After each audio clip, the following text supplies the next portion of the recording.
Hello everyone, मैं Prince Kumar Mishra आपका स्वागत करता हूं आपके अपने YouTube channel English by Prince पे। और आज का जो हमारा सेशन है, आज हम लोग जो है एडजेक्टिव का पार्ट 2 कवर करने जा रहे हैं, ठीक है ना। इसके पहले वाली वीडियो पार्ट 1 में हमने जो है आपको एडजेक्टिव के जो टाइप्स होते हैं और जो एडजेक्टिव के पोजीशन होता है उसके बारे में डिस्कशन किया था और हमने बहुत ही डिटेल में जाना था, ठीक है ना। This is part 2 of the adjective और यहाँ पर हम लोग जो है एडजेक्टिव के इम्पॉर्टेंट रूल्स के बारे में डिस्कशन करने जा रहे हैं, ठीक है ना। चलिए देखिए, पहला आपको सीखना है ईच, एवरी, आइदर और नाइदर के बारे में। First of all we are going to learn about each, every, either, neither. सबसे पहले हम जो है ईच, एवरी, आइदर और नाइदर के बारे में डिस्कशन करने जा रहे हैं, ठीक है ना। चलिए देखिए, ईच, एवरी, आइदर, नाइदर को जो है हम लोग डिस्ट्रीब्यूटिव एडजेक्टिव के नाम से भी जानते हैं। Each, every, either, neither are known as distributive adjectives.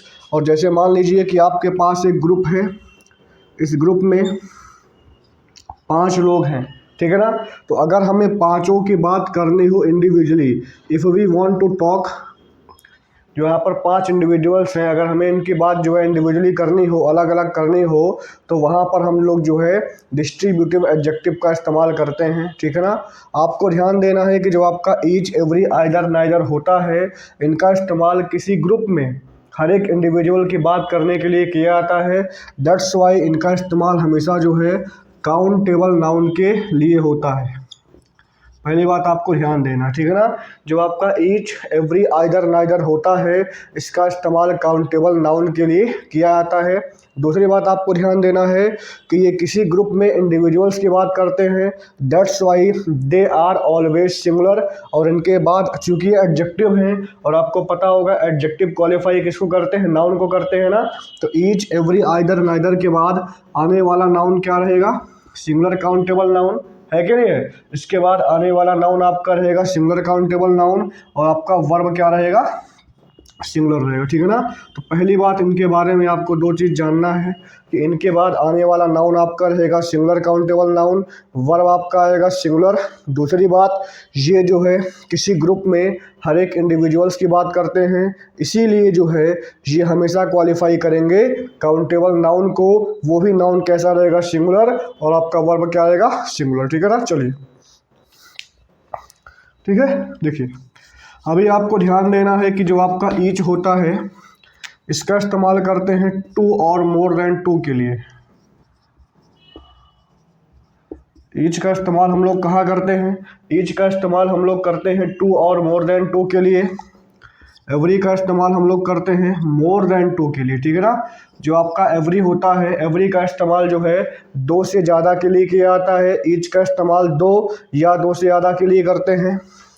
Either का इस्तेमाल करते हैं 1 आउट ऑफ 2, 2 में से अगर एक की बात करनी हो तो वहाँ पर हम लोग जो है इस्तेमाल करते हैं आइदर का। और जो आपका नाइदर होता है, नाइदर का इस्तेमाल हम लोग करते हैं नन आउट ऑफ 2, 2 में से किसी की भी बात ना करने के लिए, ठीक है। इसको आप लिख लीजिए। एज का इस्तेमाल हम लोग करते हैं 2 और मोर देन 2 के लिए। एवरी का इस्तेमाल करते हैं मोर देन 2 के लिए। आइदर का इस्तेमाल करते हैं कहाँ बोलो? 1 आउट ऑफ 2। नाइदर का इस्तेमाल करते हैं नन आउट ऑफ 2। आपको ध्यान देना है कि जो आपका आइदर और नाइदर होता है, इसका इस्तेमाल खाली 2 के लिए किया जाता है, ठीक है ना। चलो एग्जाम्पल देखते हैं। देखिए इसको लिख लीजिएगा, इसका एग्जाम्पल देखते हैं।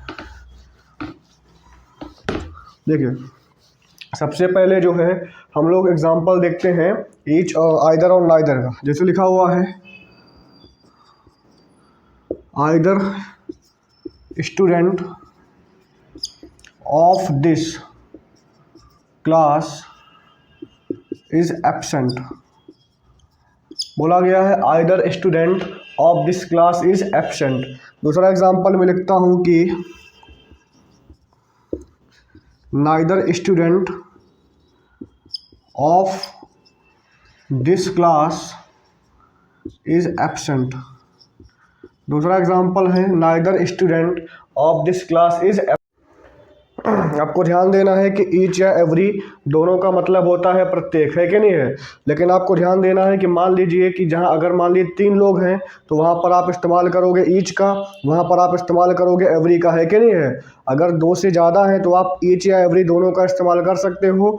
बट सवाल ये है कि दोनों के मीनिंग में क्या डिफरेंस होता है, ठीक है ना। अब देखिए, मान लीजिए आपके पास एक ग्रुप है, इस ग्रुप में 4 लोग हैं, तो अगर आप चारों इंडिविजुअल्स की बात अलग अलग करते हो तो वहाँ पर आप जो है ईच का इस्तेमाल करोगे। लेकिन अगर आप चारों का बात एक साथ करते हो तो वहाँ पर आप जो है एवरी का इस्तेमाल करोगे, ठीक है ना। आपको ध्यान देना है कि किसी ग्रुप में हर एक मेंबर्स की बात अगर आपको करना हो इंडिविजुअली तो वहाँ पर आप लगाओगे ईच, लेकिन अगर आप उनकी बात एक साथ करोगे तो क्या लगाओगे, एवरी, ठीक है ना। इस बात को एग्जाम्पल से समझते हैं, देखिए कैसे।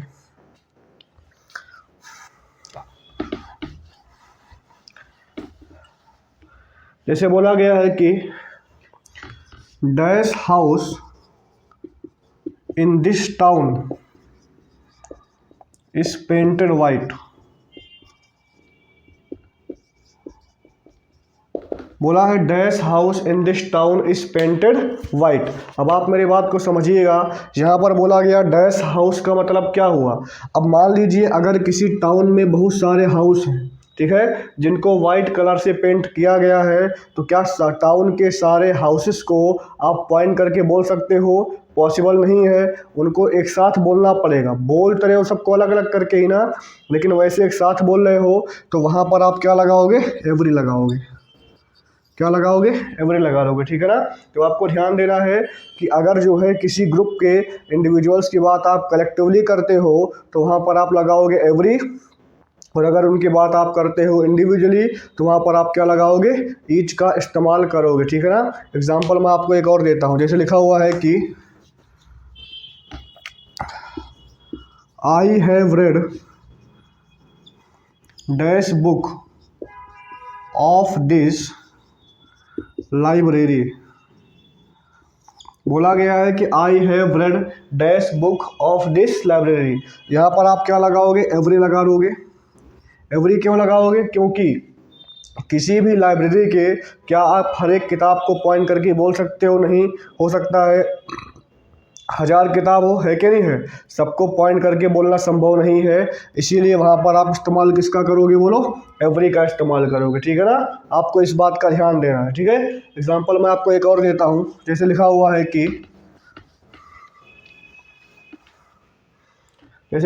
है कि he carried a bag in each hand. अब हाथ कितने होते हैं, 2 होते हैं।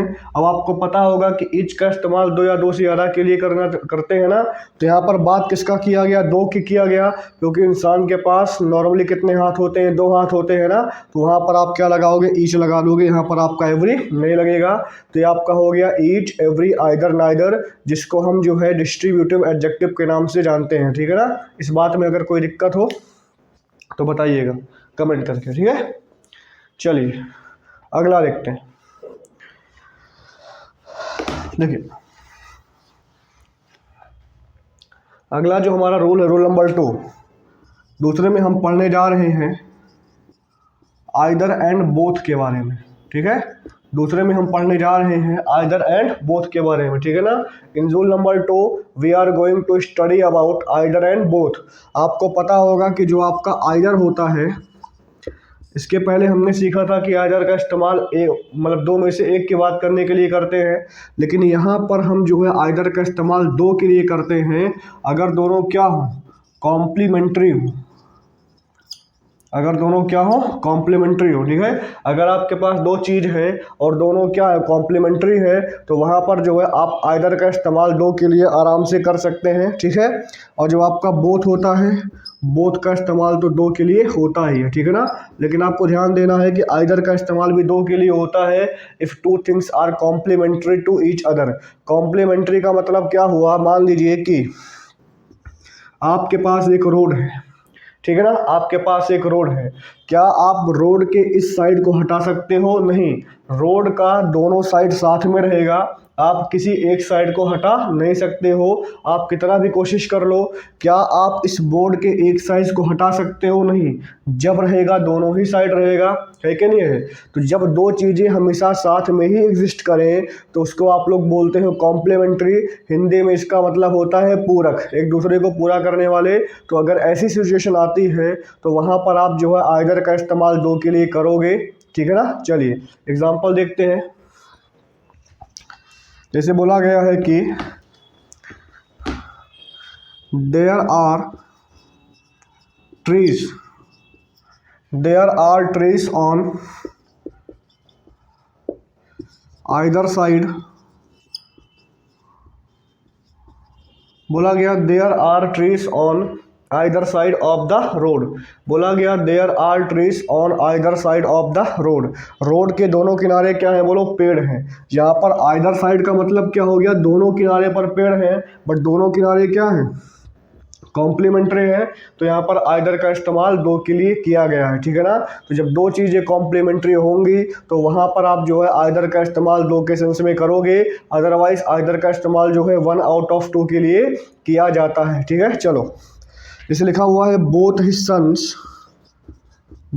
Sons passed with good marks. बोला गया both his sons passed with good marks. उसके दोनों बच्चे कैसे पास हो गए? अच्छे नंबर से पास हो गए, है कि नहीं है? तो यहाँ पर आपने बोला है बोथ हिज सन्स, ठीक है ना। अब क्या एक बच्चे को मारोगे एक बच्चा मर जाएगा? नहीं, ऐसा तो होगा नहीं, दोनों कॉम्प्लीमेंट्री नहीं है। तो वहाँ पर दो के लिए आप बोथ का इस्तेमाल करोगे, लेकिन साइड्स आपके कॉम्प्लीमेंट्री होते हैं तो वहाँ पर आप जो है दो के लिए आइदर का इस्तेमाल करोगे, ठीक है ना। तो ये आपका क्या हो गया? आइदर और बोथ हो गया। इस बात को आप नोट डाउन कर लीजिए, ठीक है। चलिए, इस बात को आप नोट डाउन कर लीजिए, ठीक है। चलिए अगला देखते हैं। Next rule.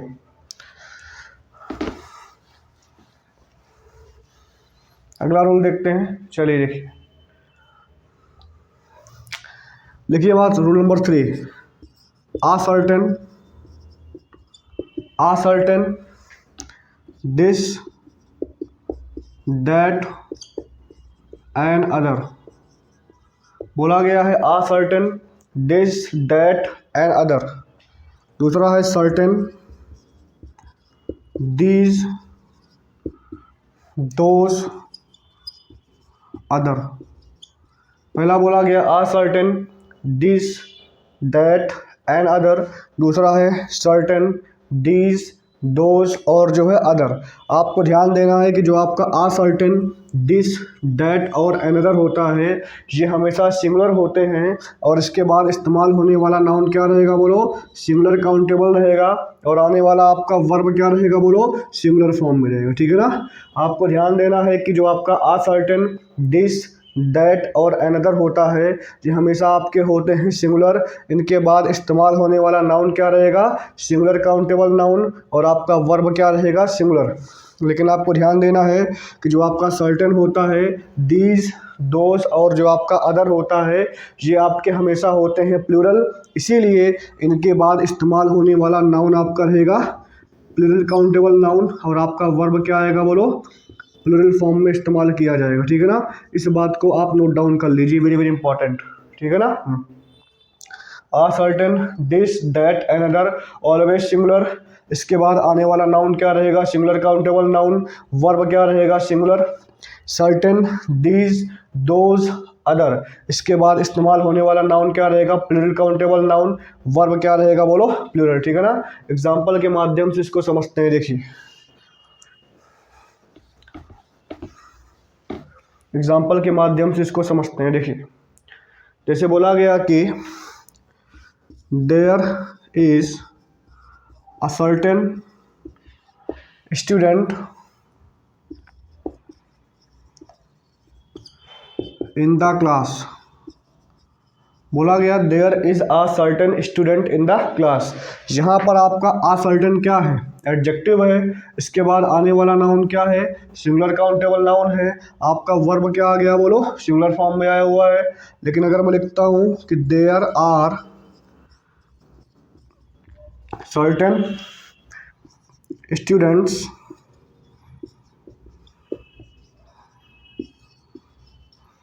अगर मैं लिखता हूँ कि there are certain students in the class, अब आपको ध्यान देना है कि यहाँ पर सर्टेन क्या होता है, प्लूरल फॉर्म में लिखा हुआ है। इसके बाद आने वाला नाउन क्या है, प्लूरल काउंटेबल नाउन है, इसीलिए वर्ब आपका क्या आ गया है, प्लूरल फॉर्म में इस्तेमाल किया गया है, ठीक है ना। तो आपको इस बात का ध्यान देना है कि आ सर्टेन, दिस, दैट, अनदर आपका सिंगुलर होता है। इसके बाद आने वाला नाउन आपका सिंगुलर काउंटेबल नाउन होगा, वर्ब आपका होगा सिंगुलर। लेकिन ध्यान दीजिएगा, सर्टेन, दीज, दोज, अदर, ये आपका क्या होता है, प्लूरल होता है। इसके बाद आने वाला नाउन आपका रहेगा प्लूरल काउंटेबल नाउन, आपका वर्ब रहेगा प्लूरल, ठीक है ना। इस बात को आप नोट डाउन कर लीजिए, इसको लिख लीजिएगा, वेरी वेरी इंपॉर्टेंट, ठीक है। चलिए अगला रूल, नेक्स्ट रूल देखिए, वहाँ पर नोट बना के लिखिएगा, थोड़ा सा वहाँ पर नोट करके लिखिएगा, NOTE नोट। नोट में लिखिएगा कि आपका एनी होता है, सच होता है, एनी, सच। उसके बाद आपका होगा सम,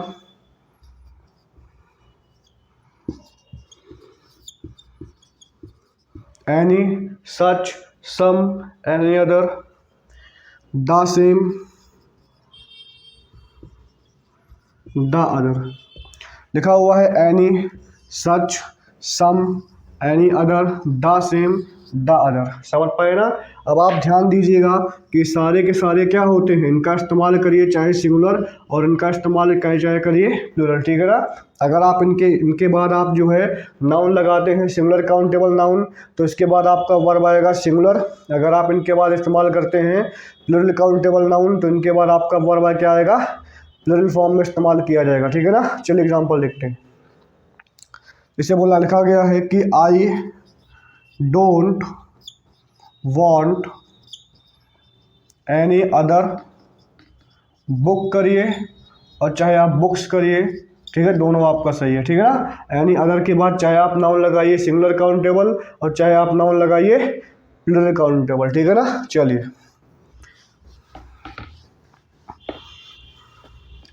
ठीक है, जैसे लिखा हुआ है कि अगला एग्जांपल लिखा हुआ है कि some milk is there in the pot. बोला गया है some milk is there in the pot. अब बोला गया है कि some boys are there in the class. बोला गया है some milk is there in the pot, फिर बोला गया some boys are there in the class.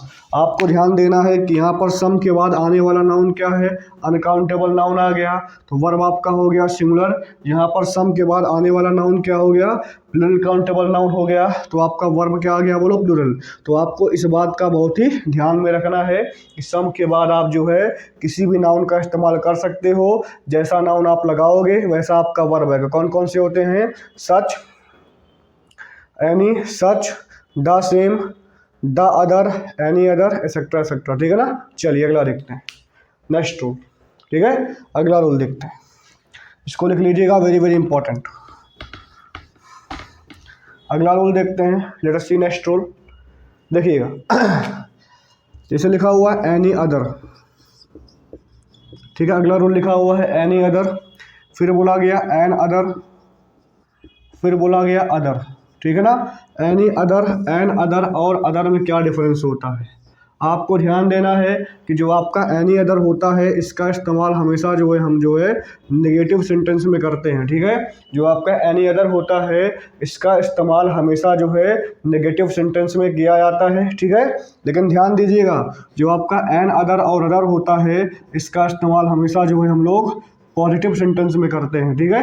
Any other का इस्तेमाल जो है हमेशा नेगेटिव सेंटेंस में किया जाता है, लेकिन जो आपका एन अदर होता है और जो आपका अदर होता है इसका इस्तेमाल हमेशा जो है पॉजिटिव सेंटेंस में किया जाता है। आपको ध्यान देना है कि एनी अदर का इस्तेमाल आप चाहे करो सिंगुलर और चाहे करो प्लूरल, ठीक है, उससे कोई फ़र्क नहीं पड़ने वाला है।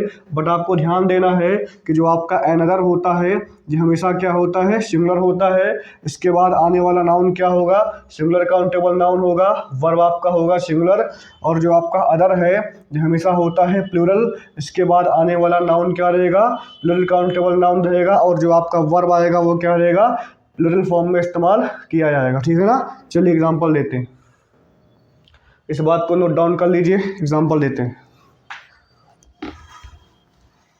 जैसे बोला गया है कि I don't like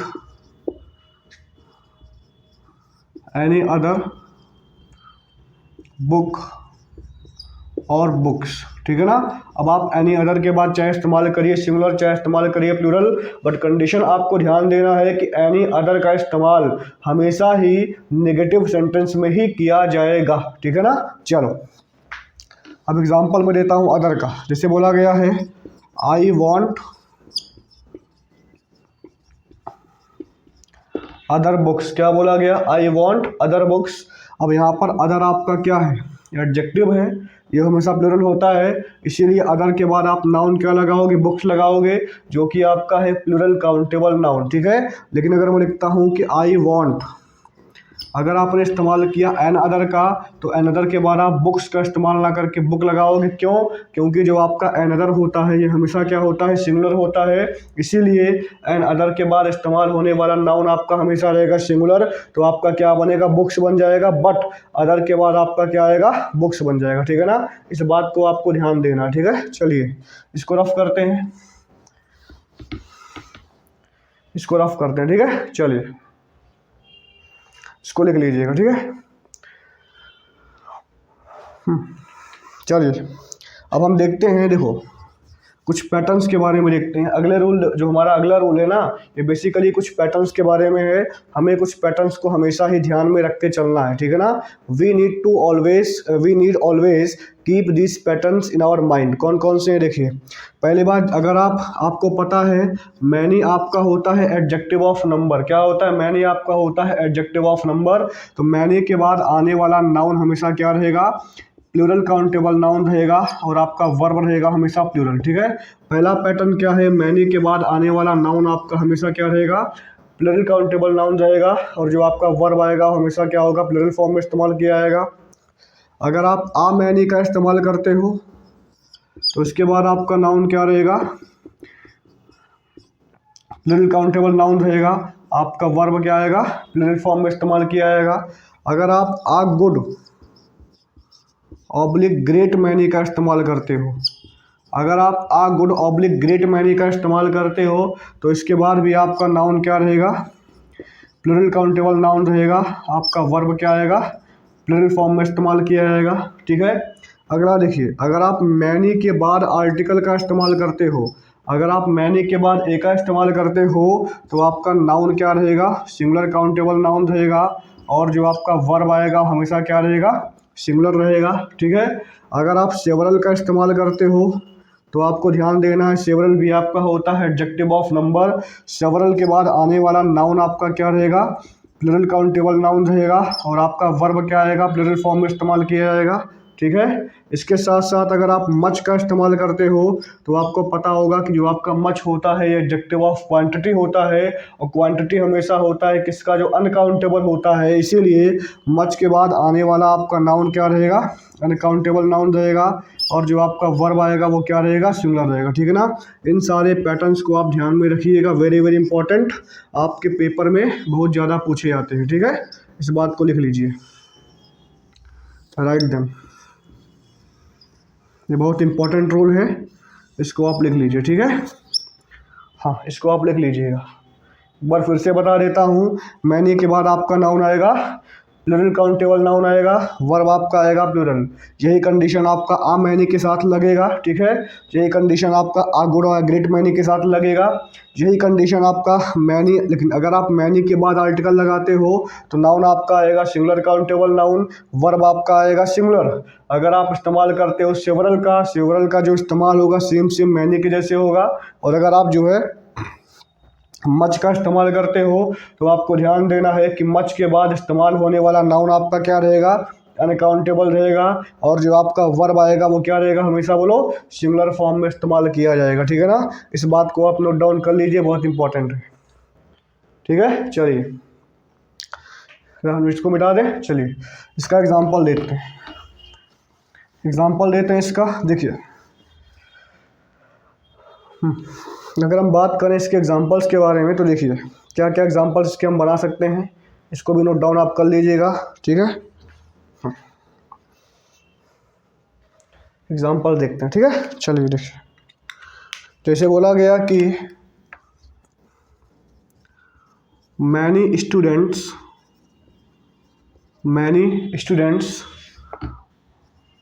are present, बोला गया many students are present in the class. लेकिन अगर आप आ मैनी लगाते हो तो भी आपका क्या आएगा, a many students are present in the class, ठीक है। अगर आप सेवरल का इस्तेमाल करते हो तो सेवरल के बाद क्या आएगा, students are present in the class, ठीक है। अगर आप आ गुड या ग्रेट मैनी का इस्तेमाल करते हो तो भी आएगा students are present in the class, ठीक है। लेकिन जैसे आप मैनी मैनी है तो बन जाएगा आपका स्टूडेंट, फिर आएगा is,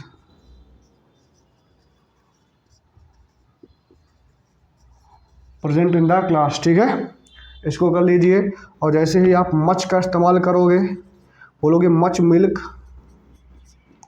is there in the pot, समझ में आ गया ना। तो यहाँ पर मैनी, आ मैनी, सेवरल और गुड ग्रेट मैनी का जो आपका एग्जांपल सेम होगा। आपने मैनी के बाद अगर आर्टिकल लगाया, नाउन बन जाएगा आपका अनकाउंटेबल, वर्ब आपका क्या आ जाएगा, सिंगुलर आ जाएगा। और जैसे आपने मच का इस्तेमाल किया तो मच के बाद आपने इस्तेमाल किया मिल्क का, मिल्क आपका नाउन है अनकाउंटेबल, दैट्स वाई यहाँ पर आपका जो वर्ब आया है वो सिंगुलर फॉर्म में इस्तेमाल किया गया है, ठीक है ना। इस बात को भी आपको ध्यान में रखना है, ठीक है। चलिए अगला देखते हैं।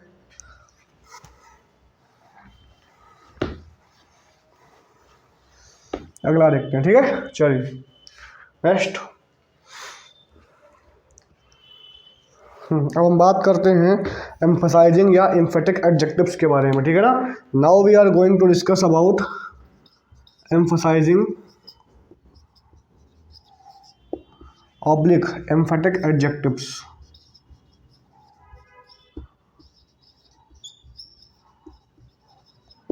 अगर हम बात करें कि जो है एम्फसाइजिंग या एम्फेटिक एडजेक्टिव्स के बारे में, तो आपको एक बार इस बात का ध्यान देना है कि जो आपका सेम होता है, ओन होता है, और जो आपका वेरी होता है, ठीक है। जो आपका सेम होता है, ओन होता है, और जो वेरी होता है, इसी को जो है हम एम्फसाइजिंग या एम्फेटिक एडजेक्टिव्स के नाम से जानते हैं। बट आपको ध्यान देना है, अगर आप ओन के पहले पॉसेसिव एडजेक्टिव का इस्तेमाल करते हो, ठीक है, आप जो है पहले लगाओगे क्या, पॉसेसिव एडजेक्टिव। सबसे पहले आप लगाओगे पॉसेसिव एडजेक्टिव, उसके बाद आप ओन का इस्तेमाल करोगे और तब आप नाउन का इस्तेमाल करोगे, ठीक है। ओन आपका तभी काम करेगा एम्फसाइजिंग एडजेक्टिव की तरह जब आप ओन के सामने इस्तेमाल करोगे पॉसेसिव एडजेक्टिव का। When you will use possessive adjective before own, तभी जो आपका ओन होगा वो काम करेगा किसका, बोलो, एम्फसाइजिंग या एम्फेटिक एडजेक्टिव का, ठीक है ना। अब जैसे बोला गया कि this is my own car, क्या बोला गया, this is my own car. अब यहाँ पर आप क्या बोलोगे, दिस इज ओन कार नहीं, यहाँ पर आप जब ओन के पहले माई लगा लोगे और माई आपका पॉसेसिव एडजेक्टिव है, तभी यहाँ पर ओन जो है एम्फसाइज करेगा किस पे, कार पे करेगा, ठीक है ना। तो अगर ओन को आपको बनाना है एम्फसाइजिंग या एम्फेटिक एडजेक्टिव, या फिर ओन को आपको इस्तेमाल करना है एम्फसाइजिंग या एम्फेटिक एडजेक्टिव की तरह, तो ओन के सामने आपको लगाना पड़ेगा पॉजिटिव एडजेक्टिव, ठीक है ना। ये आपका केस हो गया किसका, बोलो, ओन का, ठीक है। चलिए अब हम देखते हैं सेम या वेरी के बारे में। आपको पता होगा वेरी आपका एडवर्ब है, क्या है, वेरी आपका एडवर्ब है।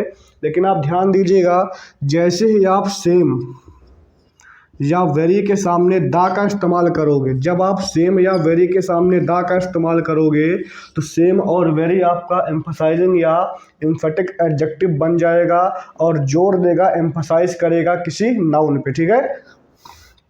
तो आपको ध्यान देना है कि जो आपका सेम या वेरी होता है, सेम या वेरी आपका काम करेगा एम्फसाइजिंग या एम्फेटिक एडजेक्टिव की तरह, जब सेम या वेरी के सामने आप दा लगाओगे।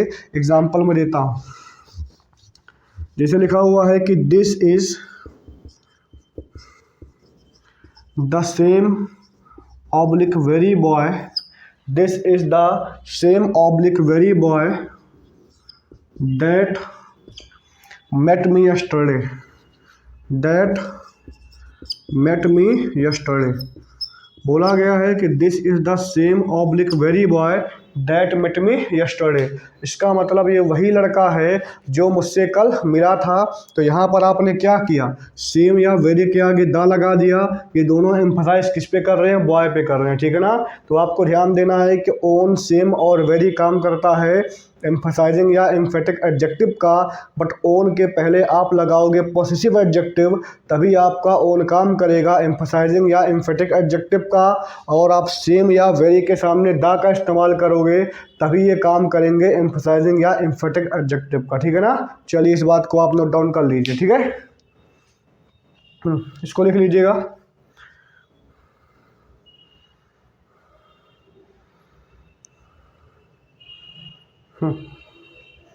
ठीक है, चलिए इसको मिटाते हैं।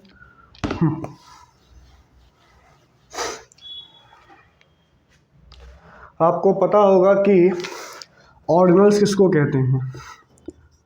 अगर हम बात करें ऑर्डिनल्स के बारे में, जैसे लिखा हुआ फर्स्ट, सेकंड, थर्ड, इन सबको हम लोग क्या बोलते हैं, ऑर्डिनल बोलते हैं। क्या बोलते हैं, ऑर्डिनल बोलते हैं। तो रूल क्या है कि nouns are used in singular form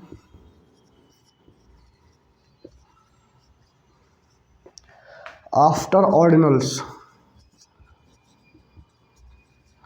बोला गया है कि nouns are used in singular form after ordinals, ठीक है।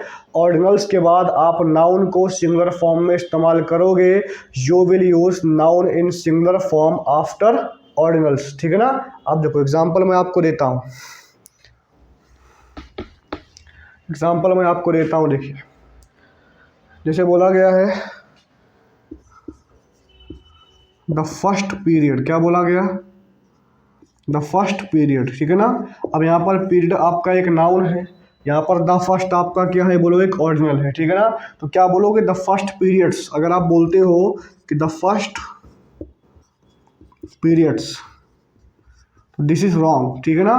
क्योंकि आपको पता है ऑर्डिनल के बाद इस्तेमाल होने वाले नाउन का जो फॉर्म रहेगा वो रहता है सिंगुलर।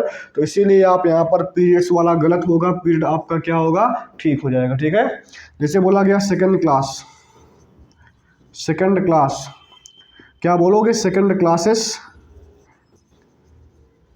क्या बोलोगे, सेकेंड क्लासेस, नहीं, सेकेंड क्लासेस आपका रॉन्ग होगा, सेकेंड क्लास आपका राइट होगा। क्योंकि ऑर्डिनल के बाद इस्तेमाल होने वाले नाउन का फॉर्म हमेशा क्या रहता है, सिंगुलर रहता है। You have to keep it in your mind, ठीक है। ऑर्डिनल्स के बाद इस्तेमाल होने वाले नाउन का जो आपका फॉर्म रहेगा वो क्या रहेगा, सिंगुलर फॉर्म में इस्तेमाल किया जाएगा, ठीक है। चलिए नेक्स्ट, अगला देखते हैं, ठीक है। चलिए अब देखिए,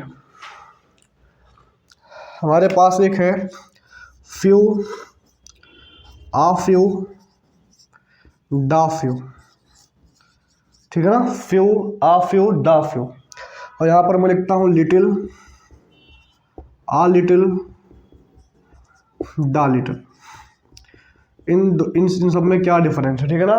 few, a few, the few में क्या डिफरेंस है, little, a little, the little में क्या डिफरेंस है, और लिटिल और फ्यू में क्या डिफरेंस है, ठीक है ना। अब आपको पहली बात ध्यान देना है कि जो आपका फ्यू होता है इसको हम लोग बोलते हैं एडजेक्टिव ऑफ नंबर। क्या बोलते हैं, एडजेक्टिव ऑफ नंबर बोलते हैं। तो फ्यू के बाद इस्तेमाल होने वाला नाउन क्या रहेगा, प्लूरल काउंटेबल नाउन रहेगा, ठीक है। और इसके बाद आपका वर्ब क्या आएगा, प्लूरल आएगा, ठीक है ना। तो फ्यू आपका होता है एडजेक्टिव ऑफ नंबर। फ्यू के बाद इस्तेमाल होने वाले नाउन का फॉर्म रहेगा प्लूरल काउंटेबल नाउन। वर्ब आपका आएगा प्लूरल। लेकिन ध्यान दीजिएगा, लिटिल आपका होता है एडजेक्टिव ऑफ क्वांटिटी। क्या होता है, एडजेक्टिव ऑफ क्वांटिटी। लिटिल के बाद इस्तेमाल होने वाले नाउन का फॉर्म रहेगा क्या बोलो, अनकाउंटेबल। और जो आपका वर्ब रहेगा वो क्या रहेगा, सिंगुलर रहेगा, ठीक है। लिटिल के बाद इस्तेमाल होने वाले नाउन का फॉर्म रहेगा अनकाउंटेबल, क्योंकि लिटिल आपका बताता है क्वांटिटी, और आपका जो वर्ब आएगा वो सिंगुलर रहेगा, ठीक है। आपको ध्यान देना है, फ्यू का मतलब होता है कुछ नहीं। फ्यू का मतलब क्या होता है, कुछ नहीं होता है। आ फ्यू का मतलब होता है थोड़ा। क्या होता है, थोड़ा। द फ्यू का मतलब होता है जो कुछ बचा है सब कुछ, जो कुछ बचा है सब कुछ, ठीक है। चलिए, यहाँ पर बोला गया लिटिल। लिटिल का मतलब होता है कुछ नहीं। लिटिल का मतलब होता है कुछ नहीं। आ लिटिल का मतलब होता है थोड़ा, और द लिटिल का मतलब होता है कि जो कुछ बचा है सब कुछ। द लिटिल का मतलब होता है कि जो कुछ बचा है सब कुछ, ठीक है ना। दोनों की मीनिंग में डिफरेंस कोई नहीं है, पर ध्यान देना है, एक आपका बताता है क्वांटिटी, एक आपका बताता है नंबर, ठीक है ना। अब देखिए हम क्या करते हैं, लिटिल का एग्जांपल लेते हैं। लिटिल का मतलब होता है कुछ नहीं। कुछ नहीं का मतलब कि मतलब जो जिस सामान की हम बात कर रहे हैं वो सामान है, लेकिन जितना हमें चाहिए उतना नहीं है। मान लीजिए आपको चाय बनाना हो और बर्तन में खाली चाय 2 बूंद हो। कितनी बूंद हो, 2 बूंद हो। या फिर बर्तन में चाय खाली आधा कप हो, तो क्या आधा कप दूध से चाय बनेगा, नहीं बनेगा। दूध तो पॉट में है, लेकिन जितना चाहिए उतना नहीं है। तो लिटिल को लगाने से काम नहीं होता है। आ लिटिल का मतलब हाँ पॉजिटिव सेंस में आएगा। आ लिटिल में मतलब दूध सफिशिएंट होगा, चाय बन जाएगा, और इसका मतलब जो कुछ बचा है सब कुछ होता है, ठीक है ना। चलिए एग्जाम्पल हम लोग देखते हैं लिटिल और फ्यू दोनों का, ठीक है। चलिए देखते हैं। देखिए एग्जाम्पल की अगर हम बात करें तो आपको ध्यान देना है कि जैसे बोला गया कि there is dash milk in the pot, so I can not prepare tea for you. बोला गया है कि there is dash milk in the pot, so I can not prepare tea for you, ठीक है। यहाँ पर आपको पता है मिल्क आपका अनकाउंटेबल नाउन है, तो यहाँ पर आपका लिटिल तो आएगा ही आएगा। और लास्ट में बोला गया आई can not prepare tea for you, इसका मतलब जितना दूध चाहिए उतना दूध नहीं है, होना ना होना बराबर है। इसीलिए आप यहाँ पर इस्तेमाल किसका करोगे, लिटिल का इस्तेमाल कर दोगे, ठीक है। लेकिन अगर मैं इसी को लिखता हूँ कि there is dash milk in the pot, so I can prepare tea for you. अगर बोला गया there is dash milk in the pot, so I can prepare tea for you, मतलब काम हो जाएगा, दूध सफिशिएंट है, जितना आवश्यकता है। तो यहाँ पर आप क्या करोगे, there is a little milk in the pot. समझ पाए बात को ना। ये आपका एग्जांपल हो गया लिटिल और आ लिटिल का। अब जैसे लिखा हुआ है कि he gave me the little money, he gave me the little money he had. क्या बोला गया, he gave me the little money he had. अब यहाँ पर बोला गया द लिटिल का मतलब क्या होता है, जो कुछ बचा है सब कुछ। मनी आपका अनकाउंटेबल नाउन हो गया ना, तो इसका मतलब उसके पास जो कुछ पैसा था उसने मुझे सारे पैसे दे दिए, उसने मुझे सब पैसा दे दिया, ठीक है ना। तो आपका एग्जाम्पल हो गया लिटिल, आ लिटिल और द लिटिल का, ठीक है। चलिए अब हम लोग एग्जाम्पल देखते हैं फ्यू का, इसको रफ कर देते हैं, ठीक है। जैसे बोला गया कि there are dash boys, there are dash boys in the class so I can not teach, ठीक है। अब बोला गया देयर आर डैश बॉयज, आपको पता है बॉयज आपका काउंटेबल नाउन है तो आपको ध्यान देना है, लेकिन मैं पढ़ा नहीं सकता, मतलब हो सकता क्लास में उतने बच्चे हैं जितने से क्लास स्टार्ट नहीं किया जा सकता, होना ना होना बराबर है। तो यहाँ पर आप इस्तेमाल किसका करोगे, फ्यू का इस्तेमाल कर दोगे, ठीक है। हाँ, लेकिन अगर मैं इसको लिखता हूँ कि there are dash boys in the class so I can teach, इसका मतलब क्या होगा, बच्चे सफिशिएंट है, जितना चाहिए उतना मतलब काम हो जाएगा। तो यहाँ पर फ्यू के प्लेस पे आप कर दोगे आ फ्यू, ठीक है ना। ये आपका एग्जांपल किसका हो गया, फ्यू और आ फ्यू का एग्जांपल हो गया। अब हम देखते हैं एग्जांपल द फ्यू का। जैसे लिखा हुआ है कि he lost the few friends that he had, बोला गया he lost the few friends that he had, इसका मतलब जो कुछ दोस्त उसके पास थे उसने सारे दोस्तों को खो दिया। तो यहाँ पर आपने द फ्यू लगा दिया और द फ्यू का बाद आपने क्या लगा दिया, फ्रेंड्स। फ्रेंड्स आपका कैसा नाउन बनेगा बोलो, प्लूरल काउंटेबल नाउन बन जाएगा, ठीक है। तो आपका हो गया little, a little, the little, few, a few, the few, ठीक है ना। इस रूल को आप लिख लीजिए, बहुत ही इंपॉर्टेंट रूल है, ठीक है। चलिए इसको लिख लीजिएगा खट से,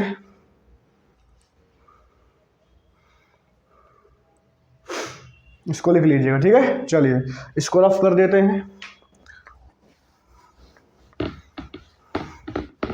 अगला देखिए नेक्स्ट, अब हम देखिए बात करते हैं मच ऑब्लिक मैनी, हम बात करते हैं अगले रूल की, much oblique many plus subject oblique object. हो सकता है बहुत बच्चों के लिए ये वाला रूल नया हो, बहुत ही इंपॉर्टेंट रूल है और बहुत सारी किताबों में जो है ये रूल दिया नहीं गया है और ग्रामेटिकली हम लोग बहुत रॉन्ग भी बोलते हैं, ठीक है ना। इस रूल के माध्यम से जो है हम लोग इसको क्लियर करते हैं, ठीक है। देखिए पहली बात आपको ध्यान देना है कि आपको पता होगा मच बताता है क्वांटिटी, मैनी बताता है आपका नंबर, ये बात आपको पता है कि नहीं है। आपको ध्यान देना है कि जो आपका मच या मैनी होता है, जनरली मच या मैनी का इस्तेमाल हम लोग कहाँ करते हैं, निगेटिव में करते हैं और जो है इंटरोगेटिव में करते हैं, ठीक है। आपको ध्यान देना है कि जनरली सामान्य तौर पर जो है जो मच या मैनी होता है इसका इस्तेमाल हम लोग जो है इंटरोगेटिव और जो है नेगेटिव सेंटेंस में करते हैं। मच या मैनी का इस्तेमाल अगर आप अफर्मेटिव में करोगे तो वहाँ पर कुछ नियम लगेगा, लेकिन आप मच या मैनी का इस्तेमाल जो है इंटरोगेटिव और नेगेटिव में कैसे भी कर सकते हो। जैसे बोला गया है कि I don't have many friends, क्या बोला, I don't have many friends, ठीक है ना। I don't have many friends sentence आपका नेगेटिव है, यहाँ पर आपने क्या लिख दिया, मैंने लगा दिया, ठीक है, कोई दिक्कत नहीं है। जैसे बोला गया है do you have much money, बोला गया do you have much money, यहाँ पर आपको पता है सेंटेंस आपका इंटरोगेटिव है तो यहाँ पर आपने इस्तेमाल कर दिया मच का। तो आपको ध्यान देना है कि जनरली जो है मच या मैनी का इस्तेमाल जो है इंटरोगेटिव या नेगेटिव सेंटेंस में किया जाता है। अब देखिए यहाँ पर बोला गया है सब्जेक्ट या ऑब्जेक्ट, ठीक है। तो आप जो है मच या मैनी का इस्तेमाल चाहे करिए सब्जेक्ट की तरह, चाहे करिए सब्जेक्ट के साथ, चाहे करिए ऑब्जेक्ट के साथ, कोई पाबंदी नहीं है अगर आपका सेंटेंस होगा इंटरोगेटिव या नेगेटिव, ठीक है ना। लेकिन आपको एक बात का ध्यान देना है, ठीक है। इसको मिटाते हैं, आपको एक बात का ध्यान देना है। ध्यान किस बात का देना है कि अगर आप मच या मैनी का इस्तेमाल जो है करते हैं किसमें, असर्टिव सेंटेंस में, या फिर अगर आप मच या मैनी का इस्तेमाल करते हैं अफर्मेटिव में, पॉजिटिव सेंटेंस में, ठीक है। अगर आप मच या मैनी का इस्तेमाल करते हैं अफर्मेटिव में या पॉजिटिव सेंटेंस में, तो ध्यान दीजिएगा कि अफर्मेटिव सेंटेंस में मच या मैनी का इस्तेमाल आप हमेशा सब्जेक्ट के ही साथ करोगे।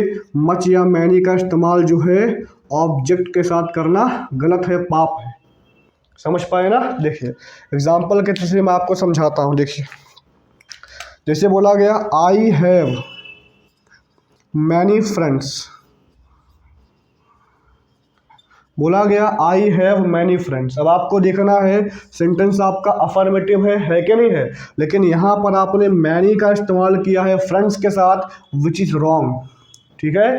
आपको ध्यान देना है कि अगर सेंटेंस आपका इंटरोगेटिव या नेगेटिव है तो मच या मैनी का इस्तेमाल आप कहीं भी करो, कोई पाबंदी नहीं है। बट अगर आपका सेंटेंस अफर्मेटिव है तो मच या मैनी का इस्तेमाल कभी भी ऑब्जेक्ट के साथ नहीं करोगे। मच या मैनी का इस्तेमाल हमेशा सब्जेक्ट के ही साथ होगा। जैसे बोला गया है कि मैनी पीपल, बोला गया है मैनी पीपल आर प्रेजेंट, बोला गया मैनी पीपल आर प्रेजेंट। अब यहाँ पर बोला गया मैनी पीपल, मैनी आपका क्या है, मैनी आपका है नंबर बता रहा है, मैनी आया पीपल के साथ, पीपल आपका सब्जेक्ट है कि नहीं है। अगर बोलते हो आप मच मिल्क इज बॉट, बोला गया much milk is bought, much का इस्तेमाल किया गया मिल्क के साथ, मिल्क आपका क्या है, सब्जेक्ट है। तो मच या मैनी का इस्तेमाल हमेशा सब्जेक्ट के साथ होगा। कहाँ पर, अफर्मेटिव सेंटेंस में। इंट्रोगेटिव नेगेटिव में आप कैसे भी इस्तेमाल करो, कोई पाबंदी नहीं है, ठीक है ना। अब सवाल ये उठता है कि अगर मच या मैनी के सेंस में जो है हम ऑब्जेक्ट के प्लेस पे क्या लगाएंगे, तो आपको ध्यान देना है कि वहाँ पर आप इनका इस्तेमाल करो, ठीक है। वहाँ पर हम जो लिखाने जा रहे हैं उनका आप इस्तेमाल वहाँ पर करोगे, ठीक है। देखिए जैसे बोला गया a lot of, lots of, plenty of, a large amount of, a large quantity of, etcetera, ठीक है। इन सब का इस्तेमाल जो है आप मच या मैनी के प्लेस पे करोगे अगर आपको ऑब्जेक्ट के प्लेस पे इस्तेमाल करना है, ठीक है ना। अब इसका हम जो है एग्जांपल से आपको समझाने की कोशिश करते हैं, इस बात को समझिएगा, ठीक है। देखिए रफ करें इसको। देखिए मैं आपके सामने कुछ सेंटेंसेस को लिखता हूँ जिसके माध्यम से आप समझ जाएंगे, ठीक है।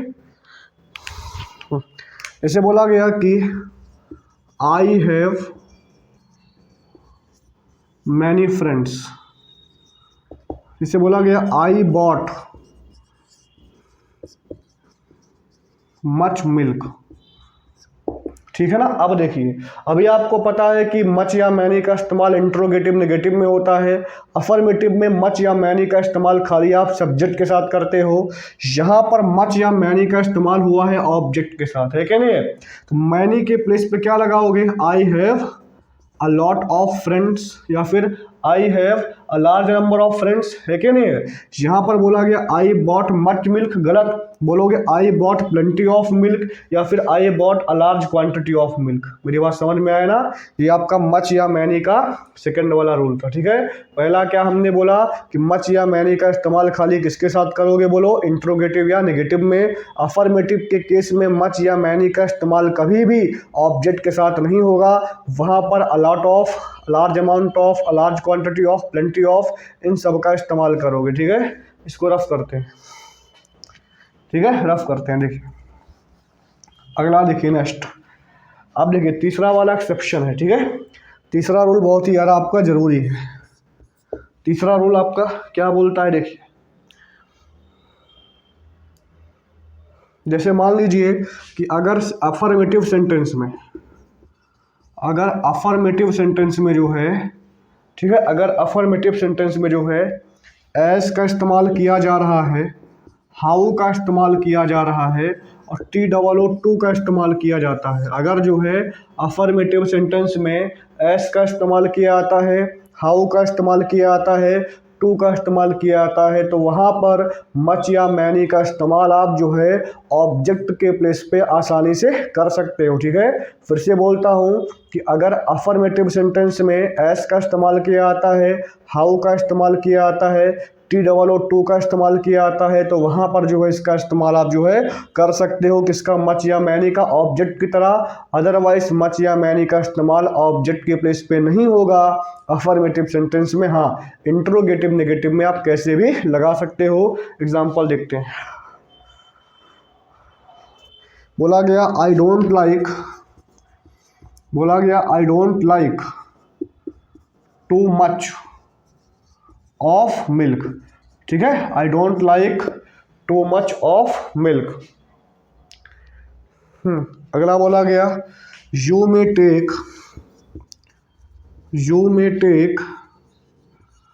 S much as you like. बोला गया you may take as much as you like. अभी आपको ध्यान देना है कि ये वाला सेंटेंस आपका है अफर्मेटिव है, इस्तेमाली नेगेटिव है ना, लेकिन ध्यान देना है टू मच लग सकता है, कोई दिक्कत नहीं ना, लेकिन ध्यान दो यहाँ पर ये वाला आपका अफर्मेटिव है। अफर्मेटिव में आपका मच या मैनी का इस्तेमाल नहीं होता ऑब्जेक्ट के प्लेस पे, लेकिन जहाँ पर एस, हाउ या टू किसी इसमें से कोई भी एक इस्तेमाल किया गया हो वहाँ पर ये रूल काम नहीं करेगा। यहाँ पर देखिए आपने क्या लगा दिया, एस लगा दिया, तो आपका जो मच है वो ऑब्जेक्ट के साथ इस्तेमाल किया जा सकता है। इस एक्सेप्शन को आपको ध्यान में रखना है। ये मच और मैनी का बहुत ही इंपॉर्टेंट रूल्स था। ठीक है ना, अगर आपको समझ में नहीं आता है तो आप एक बार कमेंट करिएगा, हम आपको दोबारा इसको अलग से बता देंगे। ठीक है, चलिए नेक्स्ट इसको लिख लीजिए, very very important all of you. Yes, अगला देखिए, नेक्स्ट लिखिए वहाँ पर सम एंड एनी। अगर हम अगला सीखने जा रहे हैं सम और एनी के बारे में, ठीक है, कि सम और एनी में क्या डिफरेंस होता है, ये आपका आज का लास्ट रूल है। ठीक है, रूल्स में क्या है, आज का लास्ट रूल है सम एंड एनी। ठीक है, चलिए देखिए, अगर हम बात करें सम या एनी के बारे में, तो सम या एनी जो है दोनों का मतलब होता है कुछ। क्या होता है, कुछ। सम या एनी दोनों का मतलब होता है कुछ, बट आपको ध्यान देना है कि जो आपका सम होता है इसका इस्तेमाल हम लोग करते हैं कहाँ पर, बोलो, अफर्मेटिव सेंटेंस में। जो आपका सम होता है, सम का इस्तेमाल किया जाता है अफर्मेटिव सेंटेंस में, लेकिन जो आपका एनी होता है, एनी का इस्तेमाल हम लोग कहाँ करते हैं, बोलो, निगेटिव सेंटेंस में। ठीक है, तो आपको ध्यान देना है कि सम का इस्तेमाल किया जाता है अफर्मेटिव में, एनी का इस्तेमाल किया जाता है नेगेटिव में। जैसे बोला गया कि आई वॉन्ट सम मनी। क्या बोला, आई वॉन्ट सम मनी। अब आई वॉन्ट सम मनी आपका अफर्मेटिव है, तो कुछ के सेंस में आप सम का इस्तेमाल करोगे अफर्मेटिव में, लेकिन अगर मैं इसका नेगेटिव बनाता हूँ तो सम के प्लेस पे आप एनी का इस्तेमाल कर दोगे, क्योंकि एनी का इस्तेमाल जो है नेगेटिव सेंटेंस में किया जाता है। जैसे बोला गया कि आई डोंट, क्या बोला गया, I don't want any money. क्या बोला गया, I don't want any money. Negative में क्या लगाओगे, एनी, पॉजिटिव में क्या लगाओगे, सम का इस्तेमाल करोगे। ठीक है, इस बात में आपको कोई समस्या तो नहीं है, यस, सिंपल सी बात है, इसको आप नोट डाउन कर लीजिएगा। मैं आपको बताता हूँ कि जितना भी मैं आपको रूल्स करा रहा हूँ सारे के सारे एग्जामिनेशन पॉइंट ऑफ व्यू से बहुत इंपॉर्टेंट हैं।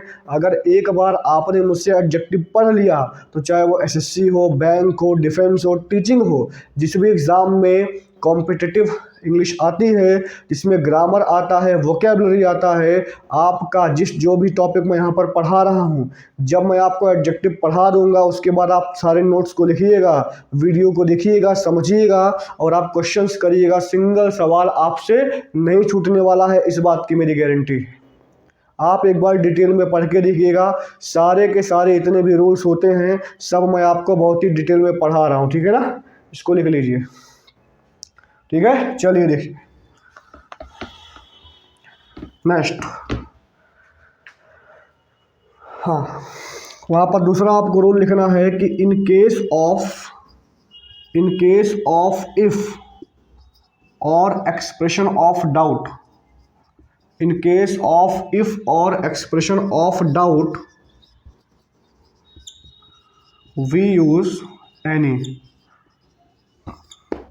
अगर कहीं पर इफ आता है, अगर किसी भी सेंटेंस में इफ का इस्तेमाल किया गया है या फिर वहाँ पर कोई ऐसा एक्सप्रेशन आता है जो डाउट बताता है, तो वहाँ पर आप जो है सम के प्लेस पे एनी का इस्तेमाल करोगे, आप वहाँ पर सम का इस्तेमाल नहीं करोगे।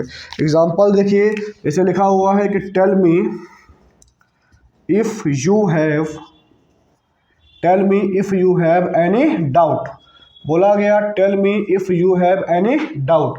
अब आपको ध्यान देना है कि यहाँ पर डाउट बोला गया ना, ध्यान दीजिएगा, जहाँ पर आपने इफ़ का इस्तेमाल किया है तो आप क्या लगाओगे, एनी लगाओगे। वहाँ पर आप अगर सम का इस्तेमाल करोगे तो आपको पाप लगेगा, आपको वहाँ पर सम का इस्तेमाल नहीं करना है। जैसे बोला गया है कि I wonder whether there is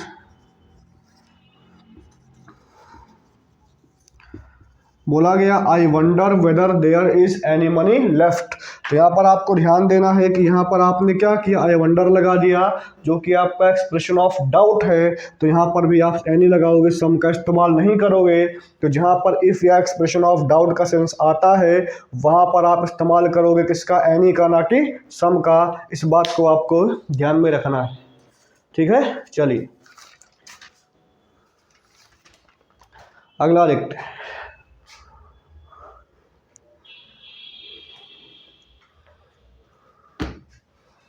ठीक है, अगला आप नोट लिखिएगा वहाँ पर एक छोटा सा, ठीक है, आपको छोटा सा नोट लिखना है वहाँ पर, राइट डाउन इट। देखिए पहली बात, आप नो एनी एक वर्ड होता है और नॉट एनी होता है। कभी कभार बैंकिंग के पेपर में ऐसा सवाल आता है एरर्स में कि वहाँ पर एनी के साथ नो लगाते हैं, ठीक है। आपको ध्यान देना है कि नो के साथ कभी भी आपका एनी नहीं लगेगा, आपको जो है नॉट लगेगा एनी के साथ। समझ में आ गया। नो एनी इंग्लिश में कोई वर्ड होता ही नहीं है, क्योंकि नो आपका एडजेक्टिव है, एनी आपका एडजेक्टिव है। एडजेक्टिव को कभी क्वालिफाई नहीं करता, इसीलिए आप नो के साथ एनी का इस्तेमाल नहीं करोगे। आप एनी के साथ जो है नॉट का इस्तेमाल करोगे। You will use not with any, क्योंकि नॉट आपका एडवर्ब है, एनी आपका एडजेक्टिव है, और एडवर्ब एडजेक्टिव को क्वालिफाई करता है, ठीक है ना। जैसे लिखा हुआ है, अगर लिखा हुआ आई हैव नो मनी,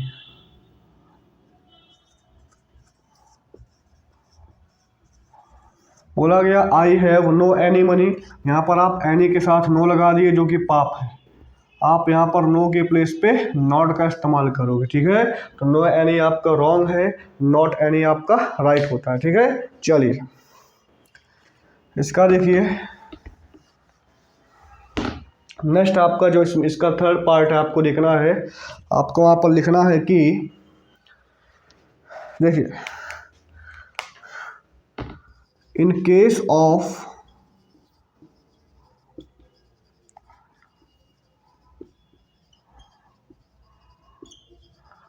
वहाँ पर लिखना होगा कि in case of interrogative sentences.